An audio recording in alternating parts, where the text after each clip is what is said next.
Wapenzi watazamaji wa uogeleaji, katika mmoja wa kinako walipatwa na ghadhabu kali walipogundua kuwa mmoja wao alikuwa ameiba akili ya mwenzake kutafuta riski ya maisha.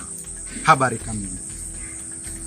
Mwalimu huyo amepatikana na kisa ambacho hakijulikani, akapelekwa katika mahakama haijulikani.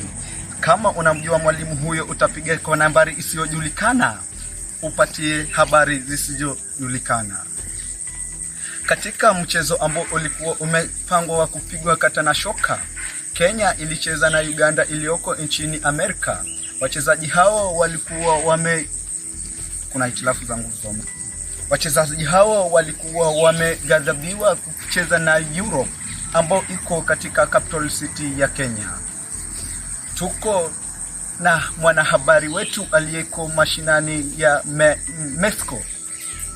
Moja kwa moja hadi kwa ripota wetu Gelenge. Kesha.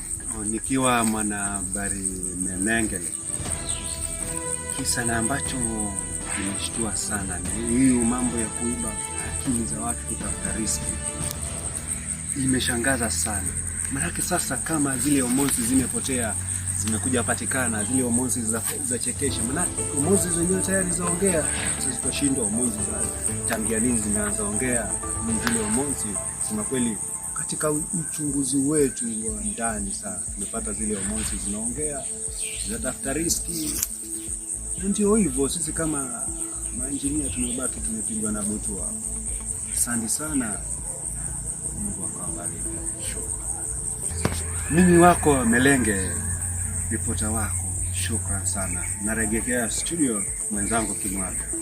Katika habari zinginezo, mnamo tarehe 10 mwezi wa 12 mwaka wa 2027, makwapa ya nyoka yamepatikana katika nyumba moja ya kuna hitilafu za nguvu za umeme. Makwapa ya nyoka yalipatikana katika mabao ya samaki, ambapo walienda kushtaki katika mamba. Mamba huyo alitoa uamuzi ambao usiojulikana na wakaishi katika hali ya tatanishi. Katika kitongoji kimoja kisichojulikana, kuna ripota alishuhudia kisa hiki.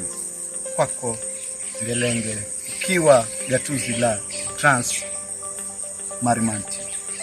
Kwa mwanaripota wenu Gelenge, ni kwamba makwapa hayo yalitolewa yakapikwa supu pale. Supu hiyo ilikuwa ni supu ya chuma, ambayo ni chuma ya doshi.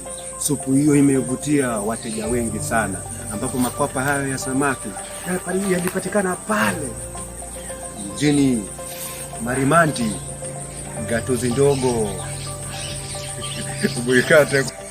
Makwapa hayo yalivutia sana watalii, ambapo supu hiyo ilipikwa kwa kitoweo, ambacho kitoweo hicho kuja kutokea kitoweo hicho chuma cha doshi, ambayo chuma hiyo imewavutia wengi.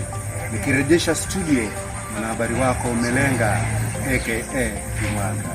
Asante sana, Mungu akubariki. Nikirejeshia mwenzangu Kimwaga studio. Shukran. Katika kisa kingine ambacho watu wameshangaa sana, kuna ng'ombe imepatikana ikionyoa ndevu na kiwembe ambacho kisichojulikana.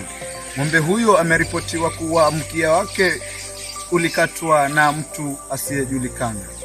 Habari zingine ni saa 5 asubuhi, ambapo mchana wetu utakuwa umefika jioni. Asante sana.